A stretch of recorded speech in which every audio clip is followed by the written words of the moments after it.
చూడండి ఫ్రెండ్స్, ఈ మాదిరి అయిపోతున్నాయి మిరప చెట్లు. ఇవి ఏమవుతున్నాయంటే వర్షానికి, ఇప్పుడు వర్షాకాలంలో లైట్గా పట్టింది కాబట్టి ఈ విధంగా అయిపోతున్నాయి. దీనికనేసే నిన్న మనము షాప్కి వెళ్ళి ఆత్మవాల్ కంపెనీ ద్వారా ఈ మందులు తెచ్చాము ఫ్రెండ్స్. ఈ మందులు తెచ్చి కొట్టడం వల్ల ఒక 2% నిన్నటికి ఈ రోజుకి కొంచెం ఇంప్రూవ్మెంట్ అయినది ఫ్రెండ్స్. చూడండి మిరప కూడా చూడండి ఫ్రెండ్స్, మిర్చి కాయలు కూడా బాగా దిగుతున్నాయి. చూడండి బాగా వేపుగా దిగుతున్నాయి కాయలు కూడా. ఇంకా దీనికి నెక్స్ట్ ఫర్దర్గా దీన్ని తవ్వేసి గడ్డి మొత్తం పిచికారీ చేసేసి గడ్డికి మందు కొట్టేసి చూడండి ఈ విధంగా దిగుతున్నాయి.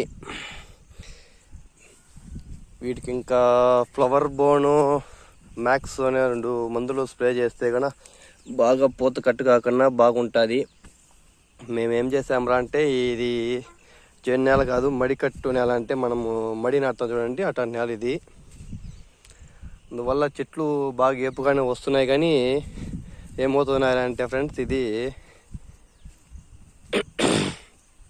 ఏపుగానే వస్తున్నాయి చెట్లు అయితే. తవ్వాలి, మా అమ్మ వాళ్ళు కొంచెం బిజీ అయిపోయి నాకు హెల్త్ సరిలేక తవ్వలేకపోతున్నాం ఫ్రెండ్స్. చూడండి ఈ విధంగా ముడతలు వస్తున్నాయి చెట్లు.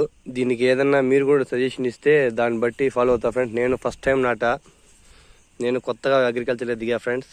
ఇంతకుముందు నేను జాబ్ చేసేవాడిని. అది అనివార్య కార్యాల వల్ల పొలిటికల్ ఎక్కువ ఇన్వాల్వ్మెంట్ అయ్యి నా జాబ్లో తీసేశారు.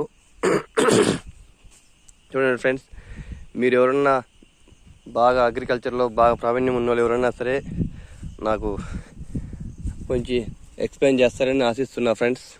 నేను ఫస్ట్ టైం అగ్రికల్చర్లో దిగడం, దాని సలహాలు సూచనలు ఇస్తారని ఆశిస్తున్నా ఫ్రెండ్స్ ఎవరన్నా సరే. చూడండి కాయలు అయితే బాగానే దిగుతున్నాయి. చూడండి ఫ్రెండ్స్, కాయలు అయితే బాగా వేపుగా దిగుతున్నాయి. సరే ఫ్రెండ్స్, అందరికీ మీరు ఎవరన్నా కూడా వీటికి సంబంధించి ఎవరన్నా ఏపుగా చెట్టు గ్రోత్కి కానీ వాటికి సంబంధించిన ఎవరైనా మెడిసిన్స్ కానీ ఎవరన్నా చెప్తే వాటి బట్టి కొంచెం డిపెండ్ అయ్యి చేస్తాను ఫ్రెండ్స్. సరే, ఓకే ఫ్రెండ్స్.